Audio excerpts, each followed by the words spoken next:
Okay, my loves, for today's lesson, you are going to turn to page 413. Okay, I know that we have talked about adding and subtracting fractions, but I just want to make sure we're really good at that and firm it up. So we are going to try out page 413 real quick together. Okay, all right, so find the sum or difference. Okay, sum, as you remember, means addition, difference means subtraction. Okay, it does not matter to me if you do these vertically, up and down, or horizontally, side to side. You may want to get in the habit of doing them vertically because once you have to change the denominator, the bottom number, to make them match, it does make it easier. So I'm going to change these to vertical problems.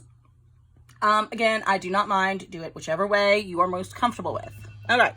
So we have 4/12, and we are going to add 8/12. Okay. 4 plus 8 gives me 12.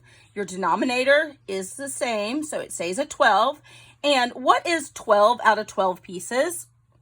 That is going to be the same as one whole. Okay. When you're adding fractions, you are going to run into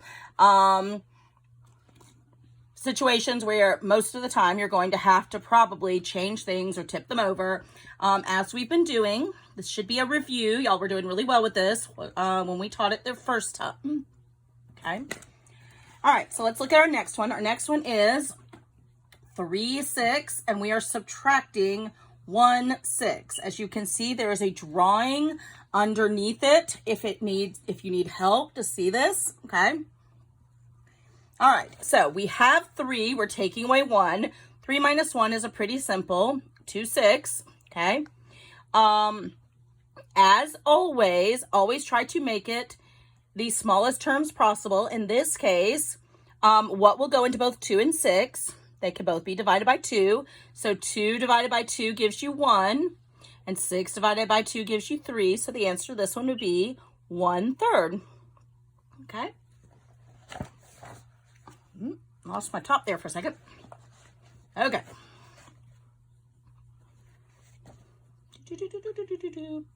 Okay. We are going to do one more together, and then I'm going to ask you to pause and try the next 3 on your own. Okay. So let's do this one together. We've got 4/5. Oh, goodness. As you can see, mine's a lot smaller than yours. 4/5 minus 3/5. Okay. All right. Again, the denominator stays the same. So 4 minus 3 leaves you with 1. Okay. All right. At this point, I'm going to ask y'all to pause.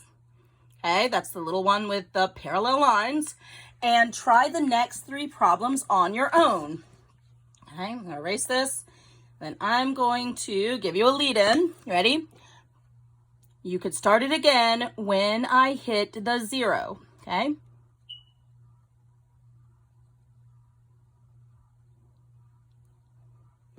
Okay. Hopefully you have done the next 3 problems. That's 4, 5, and 6 on your own without any problems. So let's try those together. We had 6/10. We were adding 3/10. Okay. Again, the denominator has to be the same because you are always using the same number of cuts, the same number of pieces of your pie.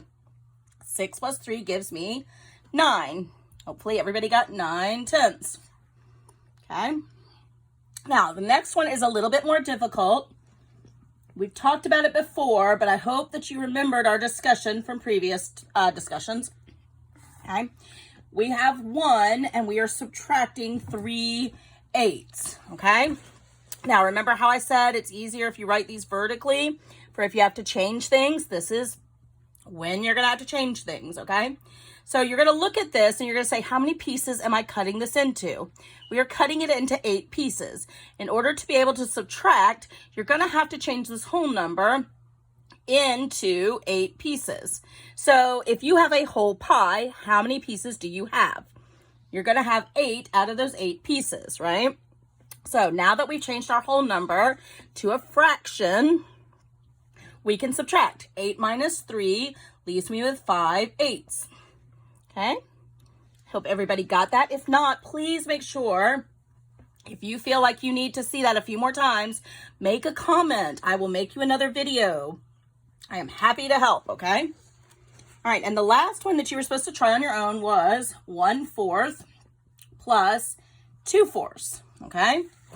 It's pretty simple. 1 plus 2 gives me 3, and the denominator, the way that we are cutting these fractions, is into fourths, so 3/4, okay?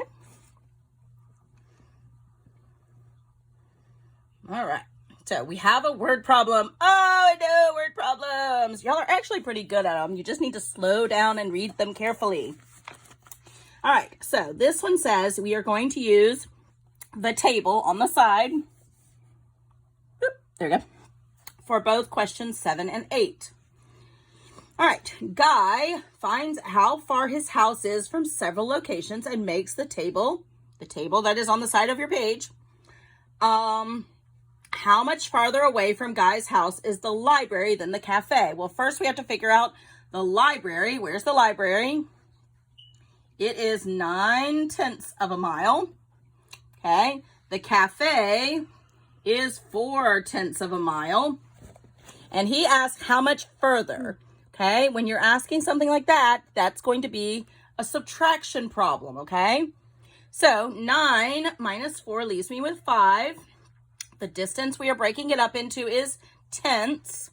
Okay, 5/10 can be reduced because 5 can divide both into 5 and into 10 equally. So 5 divided by 5 leaves me with 1. 10 divided by 5 leaves me with 2. And it is a word problem, so we have to add words. Okay, it is 1/2 of a mile further. Okay. If you left it at 5/10, that's fine, but eventually that's going to start getting counted off. So go ahead and get into the habit now of just making it always, always simplest form. Okay, our last problem says, if Guy walks from his house to school and then back again, how far does he walk? Well, let's see. School is 5/10 of a mile, okay? And if he walks there and it takes him 5/10, it's going to take him 5/10 of a mile to walk back home. So what are we going to have to do? We want the round trip, so we're going to have to add. Okay. 5/10 plus 5/10 is 10/10. Okay. We can't leave it like that. How many times will 10 go into 10? One whole time. So it is 1 mile round trip. All right, guys. So at this point, you are going to go to the quizzes and practice on some practice problems. Have fun and make sure you're asking me any questions in the comments.